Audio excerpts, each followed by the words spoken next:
hatur nuhun pisan ka Ibu Bapak sadayana. Sebelum dimulai, izin untuk share screen ya.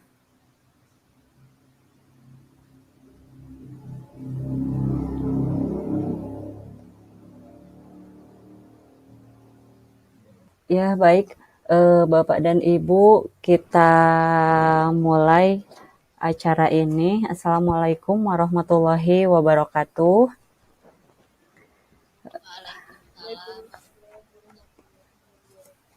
Ya. A'udzubillahi minasyaitonirrajim. Bismillahirrahmanirrahim. Rabbi shrahli sodri wa yassirli amri wahlul 'uqdatam min lisani yafqahu qauli. Pertama-tama marilah kita ucapkan syukur alhamdulillah bahwa atas izin dan kepastiannya lah kita masih diberikan kesempatan untuk berkumpul di ruang jimit ini dalam keadaan sehat walafiat. Adapun agenda pada hari ini yaitu desiminasi penerapan budaya positif bagi saya dalam rangka menjalankan aksi nyata modul 1.4 pada pendidikan calon guru penggerak angkatan 6. Nah, sebelum sholawat serta salam kita limpahkan kepada junjungan Nabi kita Nabi Muhammad SAW. Sebelum saya mulai masuk materi, saya ucapkan terima kasih banyak kepada Bapak Ibu guru hebat yang sudah meluangkan waktunya untuk mengikuti kegiatan pada hari ini. Di sini saya berbicara bukan berarti saya mau menggurui, juga bukan berarti saya itu paling bisa, saya itu paling pintar, tapi di sini saya hanya ingin berbagi, mari belajar bersama, berkolaborasi, bergotong royong dan saling mendukung untuk mewujudkan budaya positif di sekolah masing-masing. Mungkin di sini ada rekan yang baru juga ya, perkenalkan Bapak dan Ibu, nama saya Rani Nurhayati Rosida, calon guru penggerak angkatan 6 dari SMP Negeri 1 Cikidang, Kabupaten Sukabumi, Jawa Barat. Nah, pada kesempatan hari ini itu saya akan menyampaikan tentang budaya positif pada modul 1.4. Nah, sebelum menyampaikan materi modul 1.4, saya akan sedikit membahas keterkaitan materi dengan materi yang sebelumnya, bahwa modul 1.4 ini merupakan submodul dari modul 1, di mana modul 1 itu terdiri dari 4 modul. 1.1 itu tentang filosofi Ki Hajar Dewantara, yang 1.2 itu tentang nilai dan peran guru penggerak, kemudian 1.3 visi guru penggerak, dan keempatnya adalah 1.4-nya adalah budaya positif. Di mana pada modul 1.1 itu tentang filosofi Ki Hajar Dewantara. Ki Hajar Dewantara itu menyebutkan bahwa pembelajaran itu harus berpusat pada murid. Nah, di sini pun saya tampilkan sedikit pada slide bahwa filosofi pendidikan menurut Ki Hajar Dewantara, yang pertama, tujuan pendidikan itu adalah menuntun. Apakah Ibu dan Bapak paham dengan arti menuntun? Kalau bahasa kita itu menuntun itu apa ya? Kalau bahasa Sundanya mah nuyun ya Bapak Ibu ya. Kalau menurut saya, ya.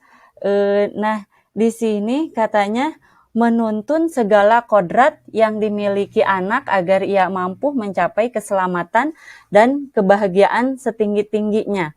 Jadi, peran kita pada pembelajaran sesungguhnya hanya menjadi fasilitator. Jadi, menuntun anak agar anak itu mampu mencapai keselamatan dan kebahagiaan setinggi-tingginya sesuai dengan kodratnya. Nah, kodrat yang dimiliki anak di sini kira-kira apa? Menurut Ki Hajar Dewantara, kodrat di sini diartikan sebagai potensi diri yang dimiliki oleh seorang anak, baik itu potensi berpikirnya, potensi emosinya, potensi fisiknya. Jadi kita itu harus bisa menuntun, kita itu harus bisa memfasilitasi peserta didik kita. Jadi pembelajaran di sini kita itu harus menghamba kepada peserta didik, kepada anak. Jadi anak itu tidak harus dicekoki terus, harus nurut kepada guru, Ternyata filosofi dari KHD justru gurulah yang harus menghamba kepada muridnya. Nah, kemudian menurut KHD juga bahwa pendidikan itu untuk memerdekakan. Pendidikan dimaksudkan untuk memerdekakan manusia sebagai bagian dari persatuan. Merdeka itu artinya tidak hanya terlepas dari perintah, akan tetapi juga cakap buat memerintah diri sendiri. Jadi merdeka di sini, murid menjadi manusia yang mereka inginkan, mereka menghargai nilai-nilai yang mereka yakini. Merdeka di sini mereka terbebas atau mereka bisa memerintah dirinya sendiri untuk berperilaku disiplin. Jadi intinya mereka bergerak itu atas dasar perintah dari dirinya sendiri. Itu yang dikatakan oleh Ki Hajar Dewantara untuk modul 1.1. Kemudian untuk modul 1.2-nya itu ada juga yang dipelajari yaitu tentang nilai dan peran guru penggerak, di mana nilai guru penggerak itu ada 5, yang ke-1 berpihak pada murid, kemudian inovatif, kolaboratif, reflektif, dan mandiri. Kemudian untuk perannya itu menjadi pemimpin pembelajaran, menggerakkan komunitas, menjadi coach bagi guru lain, mendorong kolaborasi, mewujudkan kepemimpinan murid yang terakhirnya. Kemudian modul yang 1.3 itu tentang visi guru penggerak, di mana dalam visi guru penggerak ini nantinya harus dimunculkan dari filosofi KHD, kemudian dari nilai guru penggerak, dan juga budaya positif, di mana nanti visi tersebut adalah rangkaian kalimat antara modul 1.1, 1.2, kemudian juga 1.4 yang akan diimplementasikan di sekolah, oleh sekolah ataupun oleh guru penggerak itu sendiri. Itu mungkin sedikit gambaran materi dari modul 1.1, keterkaitannya dari 1.1, 1.2, 1.3, juga 1.4. Nah, kita masuk ke modul 1.4. Ibu dan Bapak boleh dilihat di sini ada perintah cobalah buka. Tugas Anda adalah mengepalkan salah satu tangan Anda. Coba Anda bayangkan bahwa Anda menyimpan sesuatu yang sangat berharga di dalam kepalan tangan Anda. Anda perlu menjaga benda tersebut sekuat tenaga Anda karena begitu pentingnya untuk kehidupan Anda. Nah, di sini Ibu dan Bapak, marilah kita mencoba simulasi. Ibu dan Bapak silahkan buka kepalan tangan Ibu dan Bapak. Kemudian Ibu dan Bapak bayangkan dalam kepalan tangan tersebut, Ibu dan Bapak simpan barang berharga yang menurut Bapak dan Ibu mau itu berupa benda, ataulah keluarga, atau apa saja, pokoknya itu yang sesuatu yang berharga menurut Bapak dan Ibu. Kemudian sudah dituliskan Bapak dan Ibu di kepalan tangannya? Sudah, iya. Sekarang silahkan Ibu dan Bapak kepal tangan Ibu dan Bapak sekuat tenaga. Sudah dikepal? Sudah dikepal? Ya, sudah. Terima kasih. Nah, sekarang saya akan memerintah Ibu dan Bapak untuk membuka kepalan tangan Ibu dan Bapak. Bagi yang ingin membuka, silahkan boleh raise hand, angkat tangan, ya. Ada yang mau membukanya? Jika ada yang mau membuka, saya akan menggantikan sesuatu yang berharga tersebut 2 kali lipatnya. Adakah yang ingin membukanya? Tidak. Tidak. Bu Mahpira tidak, Bu Isma tidak. Ada yang ingin membuka padahal saya menawarkan mau diganti 2 kali lipat? Tidak. Ibu Neng tidak. Kenapa Bapak dan Ibu menjawab tidak semua? Oh, tidak akan tergantikan. Apa yang ada di genggaman tangannya Ibu Yusi? Oh, ada deh. Berarti sangat berharga. Adakah yang di kepala tangannya misalnya uang 1 miliar nanti akan saya ganti 2 kali lipatnya loh Ibu dan Bapak? Tidak. Oh, tidak tergantikan. Iya. Terima kasih banyak Ibu dan Bapak. Sudah saya bujuk. Saya akan menggantikannya dengan 2 kali lipat. Ternyata Ibu dan Bapak tidak ada yang ingin membuka kepalan tangannya. Ya. Baik Bapak dan Ibu, dari simulasi yang barusan saya lakukan, Bapak dan Ibu tidak akan membuka tangannya. Padahal sudah saya pujuk. Nah, sekarang dalam kegiatan ini, sesungguhnya siapa yang memegang kendali atau kontrol untuk membuka atau menutup kepalan tangan? Nah, sekalipun ada dari Ibu dan Bapak misalnya membuka kepalan tangan tersebut. Apakah itu karena paksaan saya? Bujukan saya? Kira-kira tidak. Tidak. Karena kalau tetap dengan keyakinannya tidak akan membuka, ternyata Ibu dan Bapak barusan tidak membuka. Betul tidak? Nah, kemudian ketika ada yang membuka, itu siapa yang ingin membuka? Bapak dan Ibu atau saya? Diri sendiri. Diri sendiri. Betul sekali Bapak dan Ibu. Nah, tadi sekalipun ada yang membuka, itu keinginan diri sendiri. Tidak membuka pun itu keinginan diri sendiri. Nah, ternyata Bapak dan Ibu bahwa yang konsep dari disiplin positif, kemudian apa itu disiplin positif? Ternyata berawal dari diri kita sendiri. Tadi sudah akan saya gantikan uang 1 miliar jadi 2 kali lipatnya, tapi tetap tidak ada yang ingin membuka tangannya. Nah, berarti itu semua, segala sesuatu apa yang akan kita lakukan ternyata itu dikendalikan oleh diri kita sendiri. Ya, betul Bapak Ibu. Baik sekali, simulasi yang barusan kita lakukan, itu ada hubungannya Bapak dan Ibu dengan yang disebut dengan teori kontrol. Teori kontrol dari Dr. William Glasser meluruskan beberapa miskonsepsi.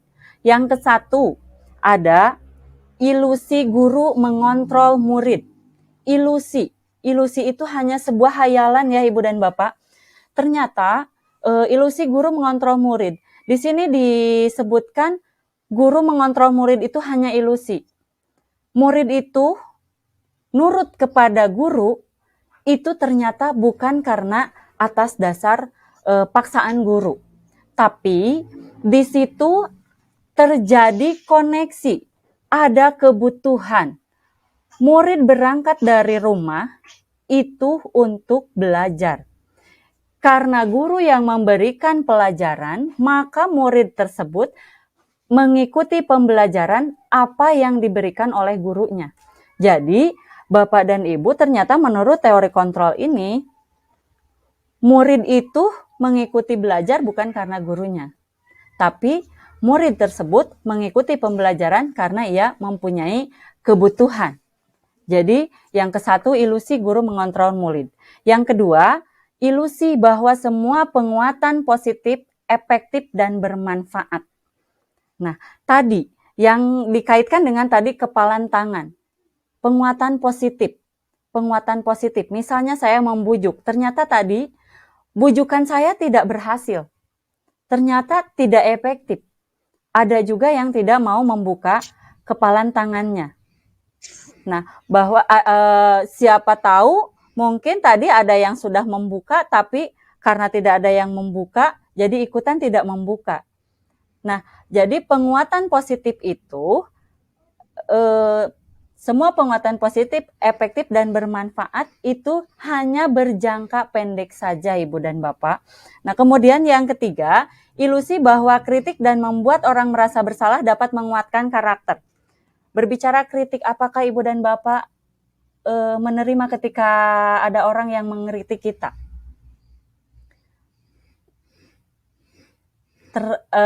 Biasanya ketika dikritik kita itu agak berat ya, Ibu dan Bapak. Iya, apalagi kritiknya kritik yang tidak membangun. Tetapi ketika kritiknya kritik membangun, kita itu suka semangat. Kemudian membuat orang merasa bersalah adalah menguatkan karakter. Ternyata kritik dan membuat orang merasa bersalah itu hanyalah hayalan. Ternyata tidak menguatkan karakter. Yang ada tadi ketika dikritik, ketika kita itu akan menerimanya dengan lama sekali, setelah kita berpikir lama baru kadang kita mau menerima kritikan tersebut. Membuat orang merasa bersalah, misalnya kita ada murid kita yang melakukan kesalahan, kita ajak ngobrol dan kita buat murid tersebut pendekatan dan merasa dia itu dibuat merasa bersalah, dibuat sedih. Nah, ternyata Bapak dan Ibu cara seperti itu mungkin hanya sebentar saja untuk menguatkan karakternya. Tapi ketika tidak diingatkan, tidak dibuat merasa bersalah, itu mungkin murid kita lupa lagi, ternyata karakternya hilang lagi. Nah, jadi itu ilusi bahwa kritik dan membuat orang merasa bersalah dapat menguatkan karakter. Kemudian, ilusi bahwa orang dewasa memiliki hak untuk memaksa. Betul sekali, terkadang orang dewasa itu percaya bahwa dia itu selalu benar. Terkadang kita juga selalu ingin memaksa. Ketika kita sendiri ketika dipaksa, apakah senang ketika dipaksa, Bapak dan Ibu? Tidak ya, tidak. Begitupun anak didik kita. Ketika anak didik kita dipaksa, terus-terusan dipaksa, ternyata mereka itu malah muncul nantinya rasa bosan, bahkan kesal, juga marah mungkin ya. Nah, itu ternyata Bapak Ibu, itulah teori kontrol dari Dr. William Glasser. Beberapa yang disampaikannya itu hanyalah ilusi. Nah, kemudian Bapak dan Ibu, kita lanjut ke slide berikutnya. Di sini katanya ada untuk menciptakan lingkungan positif. Nah, bagaimana cara menciptakan lingkungan positif? Nah, salah satu strategi yang perlu ditinjau kembali adalah mengenai kedisiplinan di sekolah kita masing-masing. Lingkungan positif itu akan tercipta ketika kita sudah meninjau ulang kembali kedisiplinan di sekolah kita masing-masing. Apakah penerapan disiplin di sekolah kita itu sudah merasa efektif? Kadang kita perlu berefleksi kembali, ataukah masih harus ditinjau kembali? Dan apakah kita tahu apa yang dimaksud dengan disiplin itu sendiri? Apa itu arti disiplin? Nah, terkadang Bapak dan Ibu, dalam budaya kita, makna kata disiplin dimaknai menjadi sesuatu yang dilakukan seseorang pada orang lain untuk mendapatkan kepatuhan. Kadang kita mengaitkannya disiplin itu dengan hukuman atau pemaksaan. Kita cenderung menghubungkan kata disiplin itu dengan ketidaknyamanan. Nah, kemudian di sini ada juga Diani Gosen dalam bukunya Restructuring School Discipline 2001, Diani menyatakan bahwa arti dari kata disiplin berasal dari bahasa Latin, disciplina, yang artinya belajar. Kata disiplin juga berasal dari akar kata yang sama dengan disciple, atau murid, atau pengikut. Jadi, Bapak dan Ibu, kita sebagai pendidik, tujuan kita adalah menciptakan anak-anak yang memiliki disiplin diri, sehingga mereka bisa berperilaku dengan mengacu pada nilai-nilai kebajikan universal dan memiliki motivasi intrinsik, bukan ekstrinsik. Nah, di mana motivasi intrinsik itu adalah motivasi yang muncul dari dalam diri sendiri. Seperti tadi yang sudah kita lakukan ketika membuka menutup kepalan tangan. Nah, apa yang dimaksud dengan nilai-nilai kebajikan universal? Nilai-nilai kebajikan adalah sifat-sifat positif manusia yang merupakan tujuan mulia yang ingin dicapai setiap individu. Seperti yang telah dikemukakan oleh Dr. William Glasser pada teori kontrol 1984 menyatakan bahwa setiap perbuatan memiliki suatu tujuan. Dan selanjutnya, Diani Gosen 1998 mengemukakan bahwa dengan mengaitkan nilai-nilai kebajikan yang diyakini seseorang, maka motivasi intrinsiknya akan terbangun, sehingga menggerakkan motivasi dari dalam diri untuk dapat mencapai tujuan mulia yang diinginkan.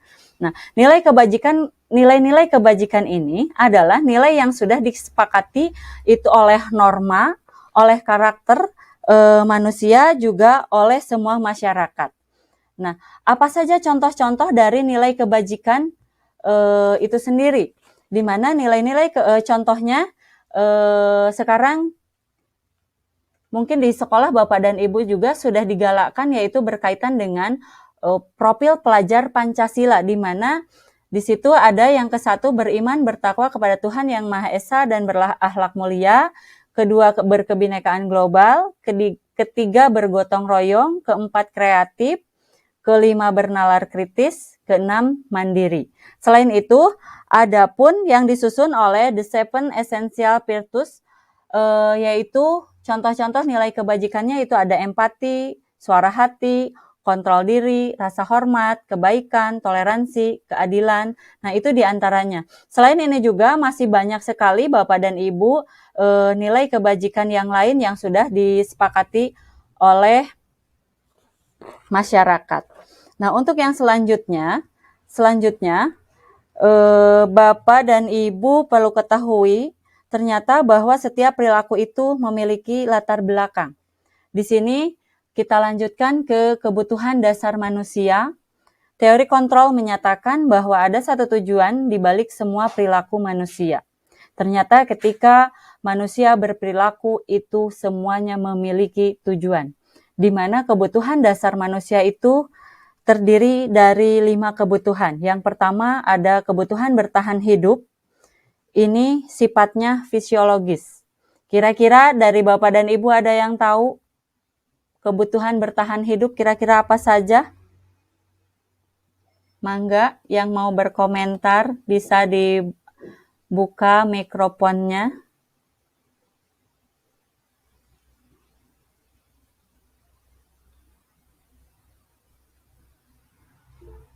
Iya, silahkan Ibu Ike. Makanan, iya betul sekali. Minuman, iya betul. Pakaian, iya betul sekali. Terima kasih Ibu Ike. Healing, healing nanti kita kira-kira masuknya ke yang mana ya? Nah, sekarang yang pertama itu, nah, betul sekali, itu sangat harus itu healing, shopping ya. Nah, kira-kira nanti masuk ke kebutuhan yang mana? Ternyata yang ke-1, kebutuhan bertahan hidup itu betul sekali apa yang disampaikan oleh Ibu Ike, di antaranya yaitu makanan, minuman, rumah, pakaian, kesehatan, itu mungkin untuk bertahan hidup. Kemudian yang kedua, ada kebutuhan kasih sayang dan rasa diterima. Nah, kebutuhan ini bisa terlihat dari kita, atau anak kita, atau murid kita. Biasanya ada juga murid yang ingin disukai oleh orang lain, ingin diterima oleh kelompoknya, ingin diterima oleh lingkungannya, keinginan untuk tetap terhubung dengan orang lain, keinginan untuk tetap dengan keluarganya, atau ada juga di sini misalnya Ibu Nopi keinginan untuk berkasih sayang dengan binatang peliharaannya, dengan empusnya ya Ibu Nopi ya. Nah, itu ternyata termasuk ke dalam kebutuhan kasih sayang dan rasa diterima. Kemudian yang ketiga, ada kebutuhan penguasaan, di mana kebutuhan pengakuan atas kemampuan untuk diakui bahwa dia berprestasi, untuk bisa menjadi terampil, ingin didengarkan, ingin dianggap berharga oleh orang lain. Nah, itu kebutuhan penguasaan. Kemudian yang keempat, di sini ada kebutuhan kesenangan.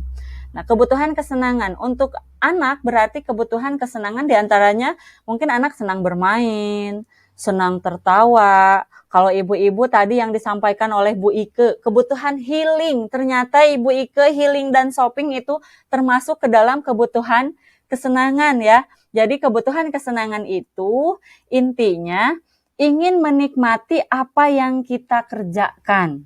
Itu kebutuhan kesenangan. Nah, kemudian kebutuhan yang kelima yaitu kebutuhan kebebasan. Kebutuhan akan pilihan. Kebebasan akan kemandirian. Kemudian suka mencoba. Nah, ketika anak kita atau murid kita ada salah satu dari 5 kebutuhannya ini tidak terpenuhi, maka Bapak dan Ibu bisa jadi akan terjadi sesuatu. Misalnya kita di sekolah menemukan anak yang murung atau menemukan anak yang bermasalah. Itu mungkin ketika kita bertanya, pasti anak tersebut ada satu atau beberapa kebutuhannya yang tidak terpenuhi. Karena kembali kepada tadi bahwa perilaku manusia itu memiliki satu tujuan. Nah, itu tentang kebutuhan dasar manusia. Nah, Bapak dan Ibu, mari kita tanyakan kepada diri kita masing-masing, bagaimanakah kita berperilaku, mengapa kita melakukan sesuatu. Nah, apakah kita melakukan sesuatu itu hanya karena ingin dihargai oleh orang lain, atau ada dorongan dari orang lain? Nah, apa yang muncul dalam diri kita ketika kita akan melakukan sesuatu itu disebut dengan motivasi. Nah, maka Bapak dan Ibu bisa dilihat ternyata motivasi perilaku manusia itu terbagi kepada 3 bagian, terdiri dari 3. Di sini tidak hanya untuk orang dewasa, tapi juga termasuk untuk anak kita, juga anak didik kita. Yang pertama ada untuk menghindari ketidaknyamanan atau hukuman. Motivasi untuk menghindari ketidaknyamanan atau hukuman. Di sini dikatakan murid melakukan disiplin karena takut dihukum.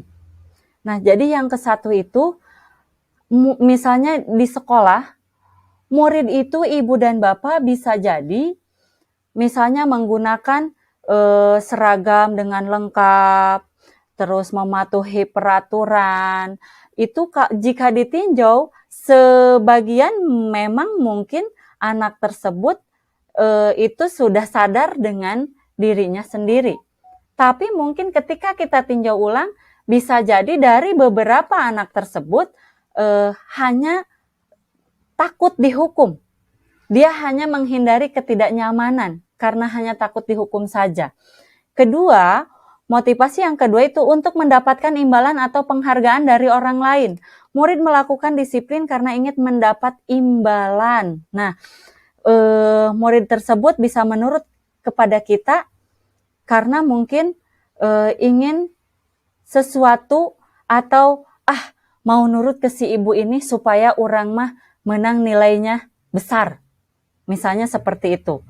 Nah, itu motivasi yang kedua. Motivasi yang ketiga, nah, ibu dan bapak ketahui ternyata motivasi ketiga inilah yang memang seharusnya ditanamkan untuk menjadi orang yang mereka inginkan dan menghargai diri sendiri dengan nilai yang mereka percaya, sadar akan nilai kebajikan dirinya. Inilah yang disebut dengan motivasi intrinsik. Jadi mereka melakukan segala sesuatu tanpa atas dorongan orang lain, tanpa ingin imbalan, bukan juga takut karena hukuman. Jadi motivasi yang ketiga inilah yang harus tertanam kepada anak didik kita. Nah, kemudian ketika sudah muncul motivasi intrinsik, sudah muncul keinginan dari dalam dirinya sendiri, itu murid tidak akan melakukan sesuatu itu baik ada aturan, tidak ada aturan, ada konsekuensi atau tidak ada konsekuensi, mereka akan tetap melakukan sesuatu. Nah, kemudian apa hubungannya? Nah, sekarang untuk slide yang selanjutnya, Bapak dan Ibu, ternyata di sini ada yang dinamakan hukuman, konsekuensi, dan restitusi. Apa itu hukuman, apa itu konsekuensi, dan apa itu restitusi?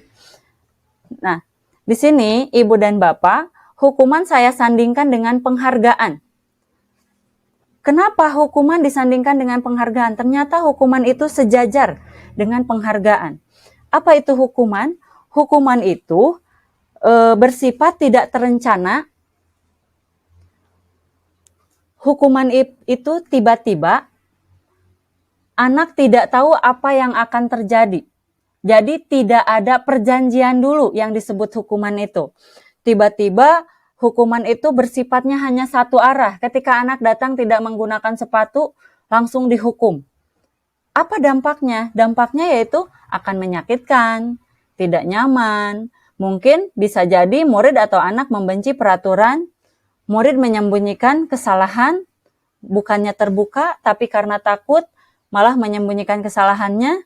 Kemudian murid merasa marah, murid juga merasa rendah diri. Itu ketika hukuman kita terapkan. Kemudian sekarang penghargaan. Di sini ada perkataan dihukum oleh penghargaan.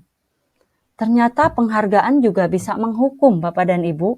Nah, sekarang yang pertama pengaruh jangka pendek dan jangka panjang.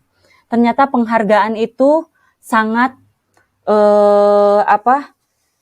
pengaruh jangka pendek dan jangka panjangnya itu misalnya kita memberikan penghargaan kepada seorang anak didik kita, murid kita.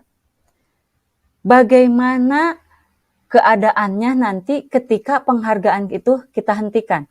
Misal, yang rajin sekolahnya nanti akan Ibu kasih nilai tambahan 5. Pasti banyak anak yang semangat untuk sekolah. Tapi bagi anak yang hanya mengandalkan ingin penghargaan, ketika kita hentikan penghargaan tersebut, bisa jadi anak tersebut malas lagi sekolahnya. Kemudian yang kedua, penghargaan tidak efektif. Kenapa tidak efektif? Karena tidak semua orang bisa mendapatkan penghargaan. Kemudian penghargaan merusak hubungan.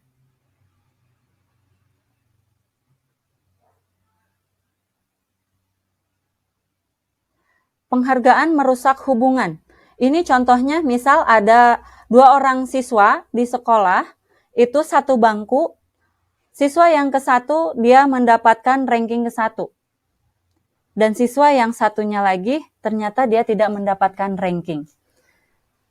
Nah, di sini yang tidak mendapatkan ranking otomatis pasti ada merasa kecemburuan, merasa kesal. Nah, dari situ mungkin anak yang tidak mendapatkan ranking itu akan merasa marah. jadi tidak mau bersama lagi.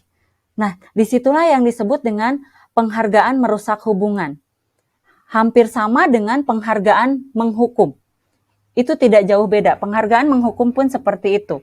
Jadi, penghargaan menghukum ketika anak yang satu mendapatkan ranking, diberikan penghargaan, ternyata anak yang lainnya yang tidak mendapatkan ranking, itu mereka merasa dihukum. Saya mah tidak mendapatkan ranking jadi temenang penghargaan. Nah, seperti itu Bapak dan Ibu. Kemudian, penghargaan mengurangi ketepatan, penghargaan menurunkan kualitas, penghargaan mematikan kreativitas. Nah, di sini penghargaan mematikan kreativitas. Bagi orang yang hanya mengandalkan sesuatu imbalan, itu insya Allah tidak akan berkembang. Karena dia bergerak hanya karena imbalan. Ketika tidak ada penghargaannya, bisa jadi orang tersebut tidak ada penghargaannya. Jadi tidak memunculkan lagi kreativitasnya. Dia hanya memunculkan kreativitasnya karena ada sesuatu penghargaan. Nah, kemudian yang terakhir, inilah yang harus ada motivasi dari dalam diri atau motivasi intrinsik tadi. Nah, yang seharusnya, jadi segala sesuatu itu muncul dari dalam diri kita sendiri, bukan untuk mendapatkan penghargaan. Nah, kita biasanya mendisiplinkan anak yang kita pikirkan adalah penghargaan atau hukuman. Ternyata ibu dan bapak setelah kita tahu antara hukuman dan penghargaan itu, kita harus mencoba menggeser paradigma kita mengenai hukuman dan penghargaan. Nah, selanjutnya kita lihat apa itu konsekuensi dan restitusi. Konsekuensi itu sesuatu yang terhubung dan terkoneksi dengan apa yang dikerjakan. Di sini penguatannya jangka pendek. Murid atau anak belajar taat aturan perlu monitoring berkelanjutan. Murid menghormati peraturan, mendorong kepatuhan. Nah, Ibu dan Bapak tadi selintas sudah dibahas hukuman, penghargaan, sekarang kita masuk ke konsekuensi. Tadi konsekuensi sudah disebutkan bahwa sesuatu yang terhubung dan terkoneksi dengan apa yang dikerjakan. Saya akan memberikan beberapa pernyataan atau pertanyaan ya Ibu dan Bapak ini. Nah, silahkan nanti Ibu dan Bapak dibuka mic-nya untuk menjawab apakah ini hukuman atau konsekuensi. Yang pertama, ketika ada murid sedang belajar kemudian ngobrol. Kemudian guru meminta murid tersebut untuk berjemur di lapang. Menjemur dirinya di lapang. Apakah menurut Bapak dan Ibu itu hukuman atau konsekuensi Bapak dan Ibu?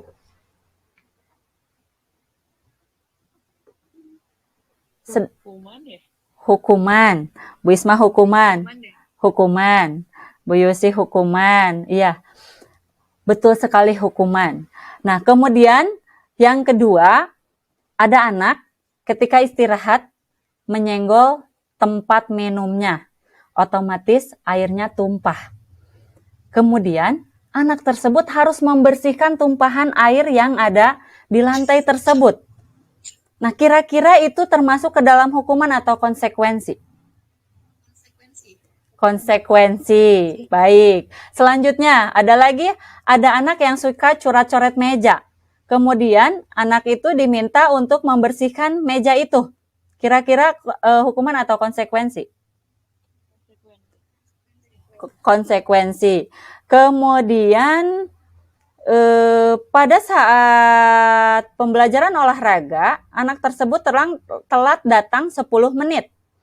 Guru tersebut menyuruh dia berlari. Kira-kira konsekuensi atau hukuman?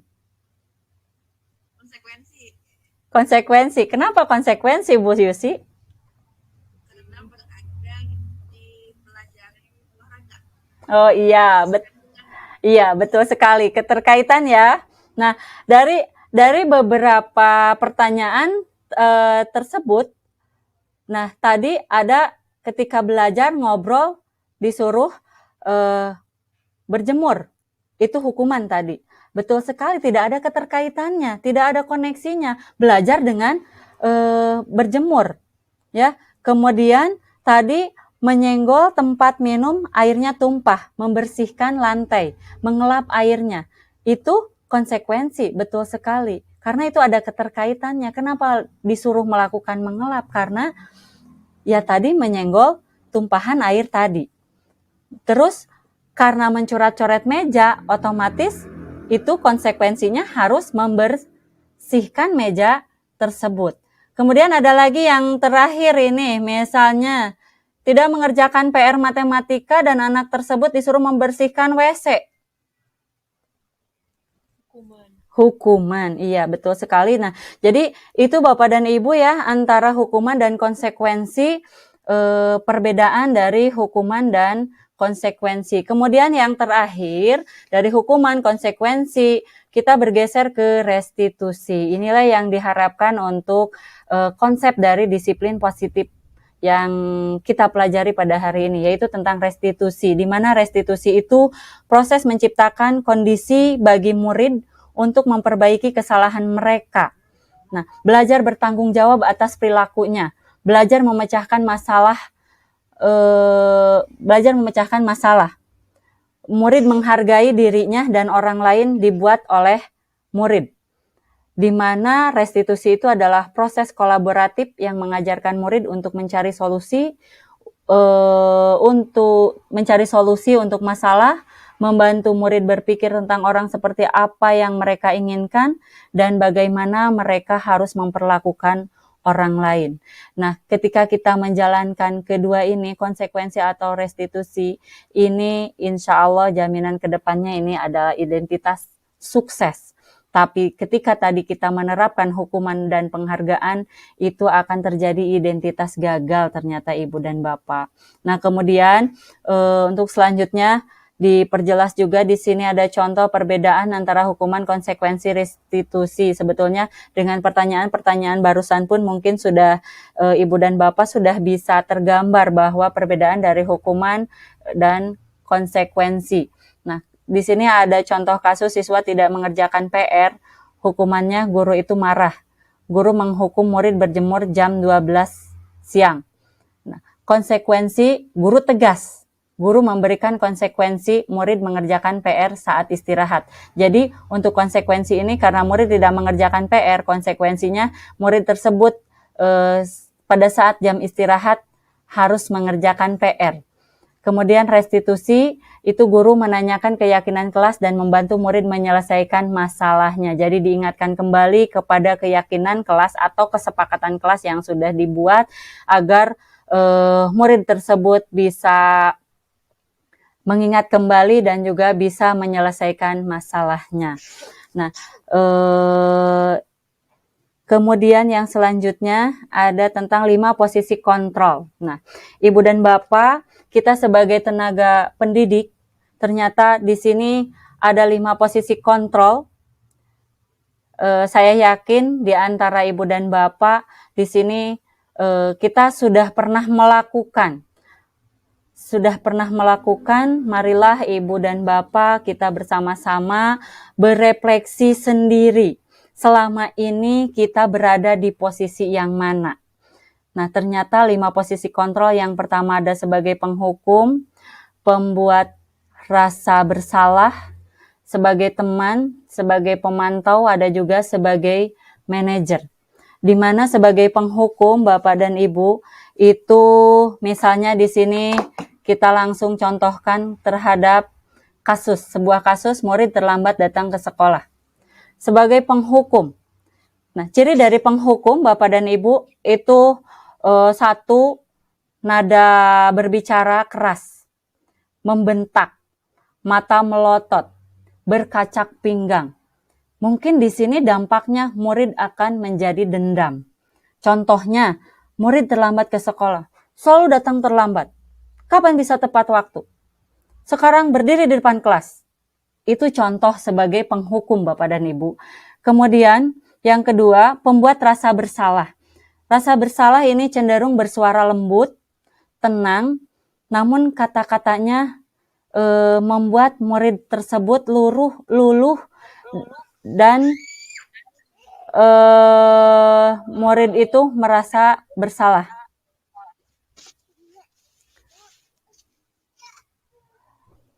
Di sini mungkin dampaknya murid akan merasa bersalah, tapi malah menjadi rendah diri juga.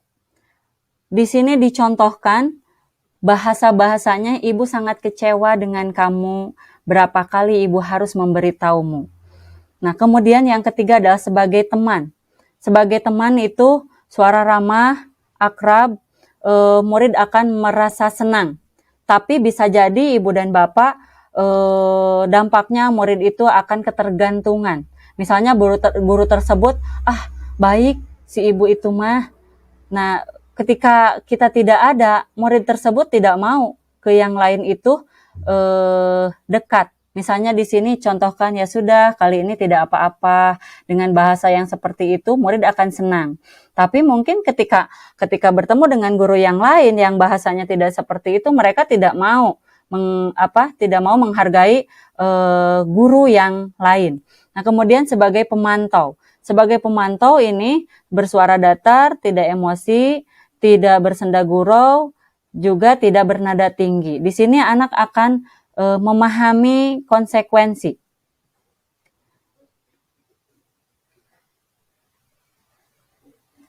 Mohon maaf Ibu dan Bapak, apakah terlihat slide-nya keluar atau tidak?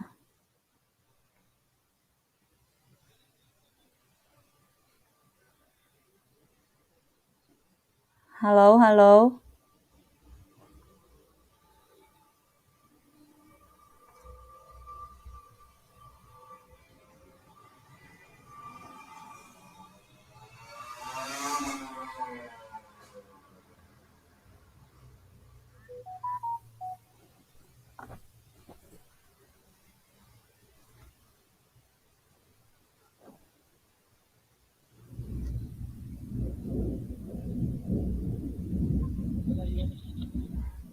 Halo Ibu dan Bapak, aduh mohon maaf sekali saya terlempar sepertinya ya.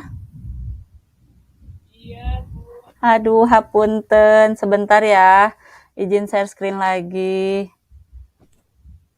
Barusan itu tentang sepertinya jaringan ini, ya Allah. Itunya, Bu, takutnya nggak kerekam. Kemarin bener. Iya ya. Semangat, Bu. Iya, ya Allah. Nah, tapi di sini waktunya berjalan sih, mudah-mudahan terekam. Ya, kita lanjut Ibu dan Bapak, barusan sudah sampai pemantau ya. Kemudian yang terakhir, yang ada yang bocor sepertinya. Ini Ibu dan Bapak, yang terakhir itu posisi kontrol sebagai manajer. Sebagai manajer itu membimbing murid bersikap positif, menjadi murid mandiri untuk memecahkan masalahnya sendiri. Di sini dengan nada suara tulus, tidak kaku, mendekat pada murid. Nah, otomatis murid akan lebih mandiri, percaya diri, juga dapat memecahkan masalah. Dengan bahasanya, contohnya apa yang kita yakini, apakah kamu meyakininya, apakah kamu bersedia memperbaikinya. Jadi nadanya enak. Jadi kita itu murid akan lebih simpati mungkin ya kepada kita. Nah, jadi Bapak dan Ibu itu yang disebut dengan 5 posisi kontrol. Apakah dari 5 posisi kontrol ini saya yakin Bapak dan Ibu sudah ada yang menjalankannya, bahkan sudah sampai ke posisi kontrol manajer yang diharapkan oleh budaya positif di sini. Kemudian selanjutnya yaitu tentang keyakinan kelas. Nah, keyakinan kelas sama juga dengan kesepakatan kelas ya Bapak dan Ibu, di mana di sini ada beberapa pertanyaan, mengapa keyakinan kelas, mengapa tidak peraturan kelas saja? Bagaimana mewujudkan keyakinan kelas yang efektif? Kemudian yang ketiga, mengapa adanya keyakinan kelas penting untuk terbentuknya sebuah budaya positif? Untuk jawaban yang pertama, itu, menurut Gosen 1988, suatu keyakinan akan lebih memotivasi seseorang dari dalam atau memotivasi secara intrinsik. Seseorang akan lebih tergerak dan bersemangat untuk menjalankan keyakinannya daripada hanya sekedar mengikuti serangkaian peraturan. Murid-murid pun demikian, mereka perlu mendengarkan dan mendalami tentang suatu keyakinan, daripada hanya mendengarkan peraturan-peraturan yang mengatur mereka harus berlaku begini atau begitu. Kemudian untuk menjawab pertanyaan yang kedua dan yang ketiga, ini yang kedua, setelah seseorang memiliki keyakinan akan suatu hal, maka dia akan terbiasa melakukan hal-hal baik yang telah diyakininya tersebut. Nah, kemudian yang ketiga, karena pernyataan-pernyataan keyakinan kelas senantiasa dibuat dalam kalimat positif dengan tujuan untuk membiasakan budaya positif tersebut. Jadi Bapak dan Ibu, saya yakin mungkin di antara Bapak dan Ibu juga sudah ada yang paham dengan keyakinan kelas, bahwa saya mengingatkan kembali bahwa keyakinan kelas itu harus dihindari kalimat-kalimat yang negatif, tapi harus memunculkan kalimat yang positifnya. Misalnya ketika ada keyakinan kelas, jangan ngobrol ketika belajar. Berarti kita buat kalimat positifnya, fokus saat sedang belajar. Mungkin contohnya seperti itu ya Bapak dan Ibu. Untuk selanjutnya, prosedur pembentukan keyakinan kelas. Nah, yang pertama, prosedur pembentukan keyakinan kelas atau kesepakatan kelas. Yang kesatu itu mempersilahkan warga sekolah atau murid-murid di sekolah atau kelas untuk bercurah pendapat tentang peraturan yang perlu disepakati di sekolah atau kelas. Kemudian yang kedua, mencatat semua masukan-masukan para murid atau warga sekolah. Setelah itu baru susunlah keyakinan kelas. Nah, setelah itu tinjau kembali daftar curah pendapat yang sudah dicatat. Kemudian tinjau ulang keyakinan sekolah atau kelas secara bersama-sama. Selanjutnya, setelah keyakinan sekolah atau kelas selesai dibuat, maka semua warga kelas dipersilahkan meninjau ulang dan menyetujuinya dengan menandatangani keyakinan sekolah atau kelas tersebut, termasuk guru dan semua warga sekolah. Kemudian keyakinan sekolah atau kelas selanjutnya bisa diletakkan di dinding kelas di tempat yang mudah dilihat semua warga kelas. Itu tentang keyakinan kelas. Baik Bapak dan Ibu, ini materi yang terakhir yaitu tentang segitiga restitusi. Segitiga restitusi. Tadi sudah kita sedikit bahas, ya? Kenapa teh? Oh, nggak muncul ya? Sebentar. Kenapa bisa keluar ya? Ya, muncul belum? Muncul teh? Ya, baik, terima kasih. Aduh, ini teh entah apa ya sinyalnya kayaknya ya. Nah, udah ya. Ya, mohon maaf sekali ya Bapak dan Ibu, malah saya langsung terlempar juga tadi gitu ya. Nah, ini iya sinyalnya yang elok-elokan. Segitiga restitusi.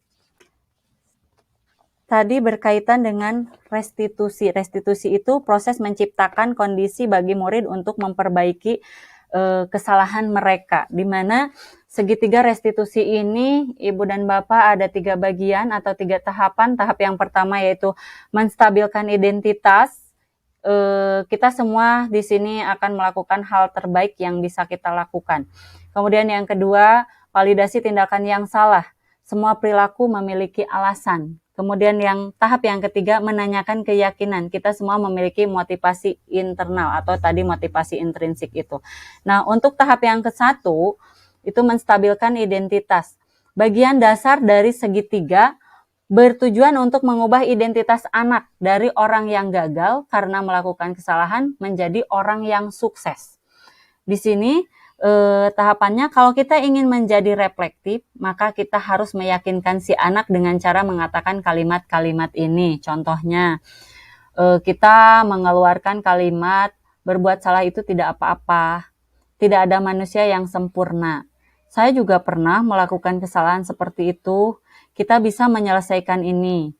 Bapak Ibu tidak tertarik mencari siapa yang salah, tapi Bapak atau Ibu ingin mencari solusi dari permasalahan ini. Kamu berhak merasa begitu.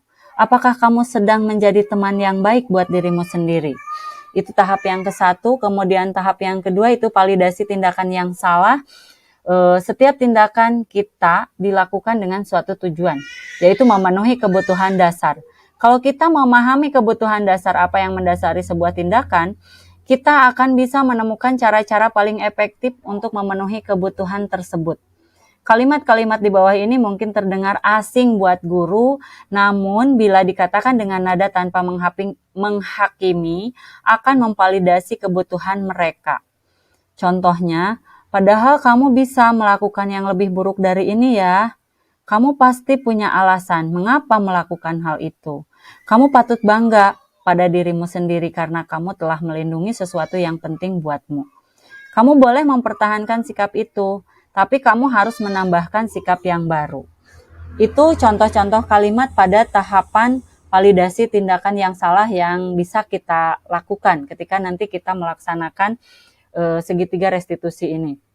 Kemudian yang ketiga itu menanyakan keyakinan. Teori kontrol menyatakan bahwa kita pada dasarnya termotivasi secara internal.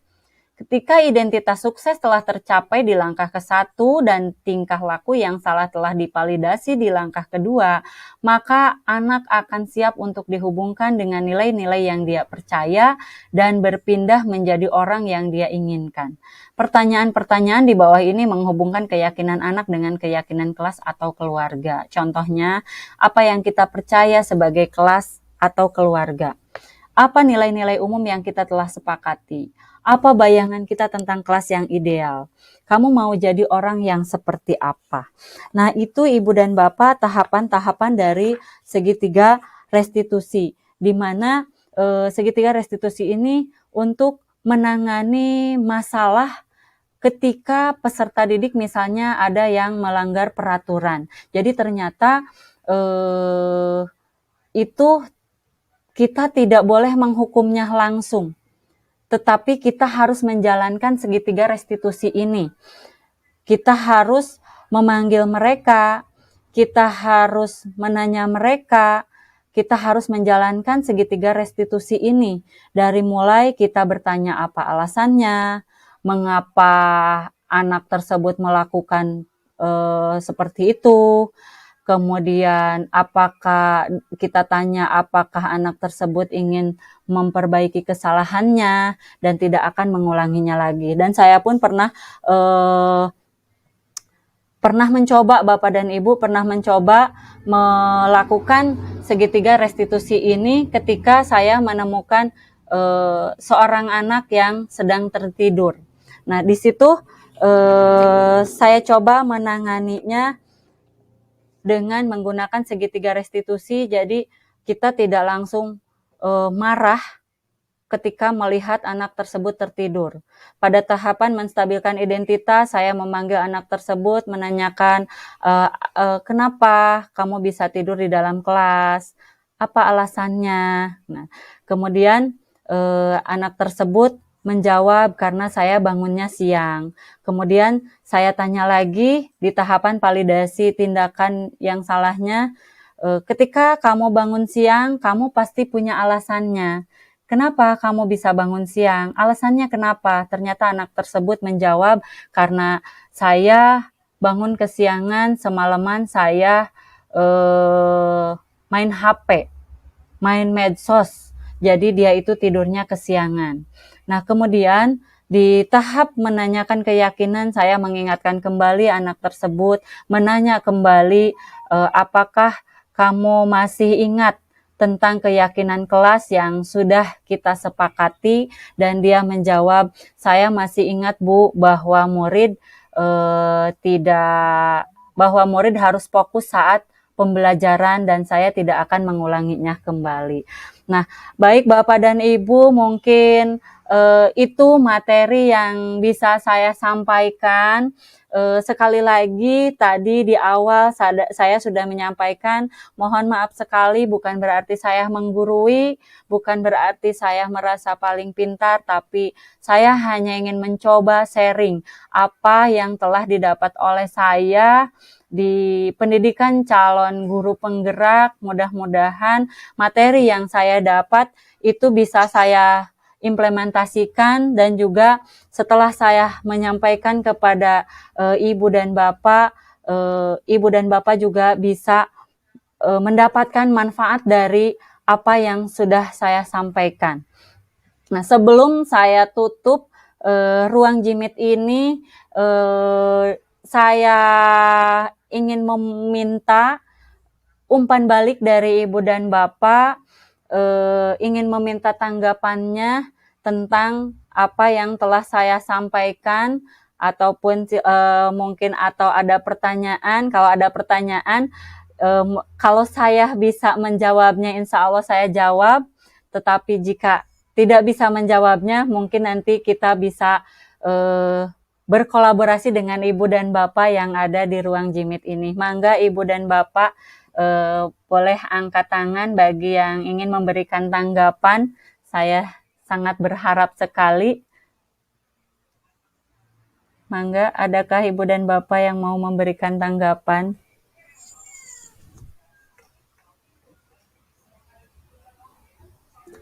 Ya, mangga Ibu Isma. Sebelumnya terima kasih Ibu atas ilmunya ya, Iya, baik Teteh. terbiasa sekali. Sebetulnya tidak ada pertanyaan ya, karena apa yang disampaikan sudah sangat jelas sekali. Eh, eh, Mudah-mudahan apa yang disampaikan ini bisa saya aplikasikan ya, karena ketika melihat penjelasan itu banyak sekali hal yang ternyata selama ini salah yang saya lakukan gitu ya. Dari mulai tadi tentang hukum, konsekuensi, kadang kita dalam kehidupan sehari-hari ya menghadapi siswa, apalagi dalam banyak sekali kondisi, kadang kita sangat sulit sekali untuk membedakan antara hukuman dan konsekuensi gitu ya, apalagi ketika dihadapkan pada kenyataannya langsung gitu ya. Tapi mudah-mudahan ini menjadi pengingat terus untuk saya, terutama ya yang masih sangat banyak belajar sekali, untuk menjadi guru yang lebih baik lagi gitu, dalam menghadapi siswa kedepannya, dan mudah-mudahan itu menjadi motivasi juga untuk siswa. Baik, terima kasih. Iya, baik, terima kasih Ibu Isma Latifah. Iya, betul sekali. Jangankan Ibu Isma, saya sendiri itu ketika mendapatkan materi ini mulai dari modul 1.1 sampai 1.4, ternyata saya merefleksi diri saya sendiri. Oh, ternyata selama ini apa yang saya lakukan itu ternyata banyak yang tidak sesuai dengan modul-modul dari modul 1 ini yang sudah disampaikan. Bahkan betul sekali ketika kita terjun di lapangan itu terkendala terkadang melihat siswa yang misalnya bermasalah atau melanggar peraturan. Terkadang kita muncul langsung moodnya itu hilang. Tapi mudah-mudahan dengan setelahnya menerima ini, kita semua bisa mempraktekkan apa yang diharapkan dari materi modul 1 ini. Bahkan dari materi yang terakhir, segitiga restitusi itu, saya yakin Ibu dan Bapak sudah melakukannya, sudah pernah melakukannya, tapi tidak sadar, belum tahu bahwa itu adalah termasuk ke tahapan-tahapan segitiga restitusi. Terima kasih banyak Ibu Isma atas tanggapannya. Mungkin dari Ibu Bapak yang lain ada yang ingin menambahkan kembali?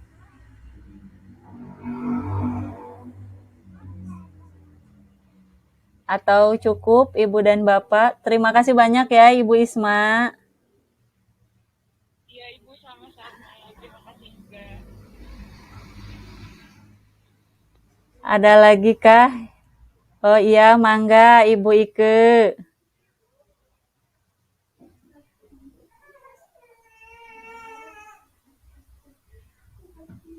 Ibu Ike, mangga, tapi mic-nya masih tertutup. Ya, terima kasih sudah diajak belajar lagi. Iya. Kembali lah. Kalau saya sendiri kan udah clear. Dengan ini jadi ada penyegaran lah kayak gitu ya. Jadi apa yang sudah kita lakukan tiap hari di sekolah sebenarnya ya kayak begini sebenarnya maunya. Iya. Tetapi karena kondisi anak sekarang kan memang tantangannya lebih banyak ya, menguji kesabaran kita, Betul. menguji keikhlasan kita ya, bahkan cenderung kita kadang sampai bisa emosi gitu ya. Iya, betul sekali. Karena apa? Kadang keterlaluan ada sifat seperti itu ya. Iya, iya. Karena basic mereka yang berbeda-beda, kemudian juga Iya. pengaruh zaman ya. Iya. Pengaruh zaman, etikanya kurang begitu bagus ya. Iya. Lain-lain sama dulu lah kayak gitu ya. Iya, betul. Apa yang dibilang oleh kita, apa yang dibilang oleh orang tua atau bisa ya agak cepet lah dipahami. Iya. Tapi kalau anak-anak sekarang kan mungkin karena pengaruh zaman, Iya. lingkungan yang Iya. dominan kebanyakan membuat mereka itu jadi kurang baik. Iya. Ini membuat kesabaran kita itu memang sangat Betul sekali. Jadi dengan adanya materi ini sebenarnya dibalik lagi tuh kita memang harus lebih sabar lagi. Iya. Kalau Iya. kita memang Iya, betul.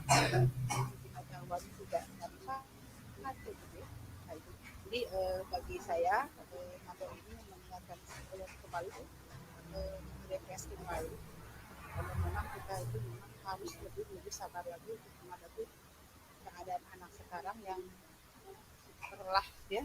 Iya. Apanya itu ya dari segi etika, dari segi daya tangkap juga kan. Iya, segala sisi yang membuat kita untuk lebih bersabar. Karena mungkin tadi ya betul sekali Ibu Ike tadi perkembangan zaman mungkin yang lebih susahnya itu anak sekarang sudah tercekoki oleh gadget, jadi dia itu agak sulit untuk kita arahkan ini itu. Mungkin karena dalam pemikiran mereka ya memang sudah terganggu tadi gitu. Betul sekali. Iya. Iya, terima kasih banyak Ibu Ike atas tanggapannya. Ada yang masih mau menambahkan Bapak dan Ibu?